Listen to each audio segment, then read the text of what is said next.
Or Numbers 4, let's call this one devalued. Why? Because in life, one of the more emotionally difficult things to overcome is probably the feeling of being devalued. It can breed all sorts of emotions that are unhealthy. But the upside is this: if you can, or if we can overcome feelings of being devalued, it breeds an emotional strength and maturity that'll allow us to survive a lot of other lesser slights in life. And why are we talking about that now? Well, because we are dealing with, once again, the divisions of labor within Israel, saying again that Numbers is generally a census, but it's so much more than a census, because it's talking about the roles in which each person is going to play in the nation and in our lives.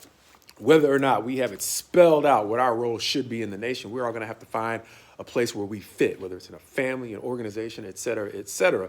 And it's rare that we're going to ever start at the top. And so we always have to find out where we fit, and emotionally how satisfied we're going to be able to be with where we fit in different places. And so we're talking about a group of people called the Gershonites, the Kohathites, and the Merarites, the three sons out of whom are going to come the Levitical priesthood. And we've already seen Aaron and his sons anointed as priests. The rest of the Levites are going to have their division of labor described here in chapter 4. Understanding we've seen Aaron and his sons, and for the most part, their responsibilities described in chapter 3. And so what's going to happen is there are going to be a couple of passages that highlight key distinctions between the role of the priests and the role of the rest of the Levites. In particular, the Kohathites are going to have their role described in Numbers 4, beginning at verse 15. And when Aaron and his sons have finished covering the sanctuary and all the furnishings of the sanctuary as the camp sets out, after that, the sons of Kohath shall come and carry these, but they must not touch the holy things,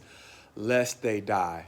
These are the things of the tent of meeting that the sons of Kohath are to carry. It's also going to go further and say that in verses 17 and following, the Lord spoke to Moses and Aaron, saying, "Let not the tribe of the clans of the Kohathites be destroyed from among the Levites, but deal thus with them, that they may live and not die when they come near to the most holy things. Aaron and his sons shall go in and appoint them each to his task and to his burden. But they shall not go in to look on the holy things even for a moment, lest they die." And that distinction is going to breed some resentment in some, not all, of Aaron's cousins, but from time to time we talk about the sons of Korah, another set of Kohathites. So Aaron and the sons of Korah are close cousins. But Numbers chapter 16 is going to notice this about what the sons of Korah eventually begin to feel, beginning in verse 3. They assembled themselves against Moses and Aaron and said to them, "You have gone too far, for all in the congregation are holy."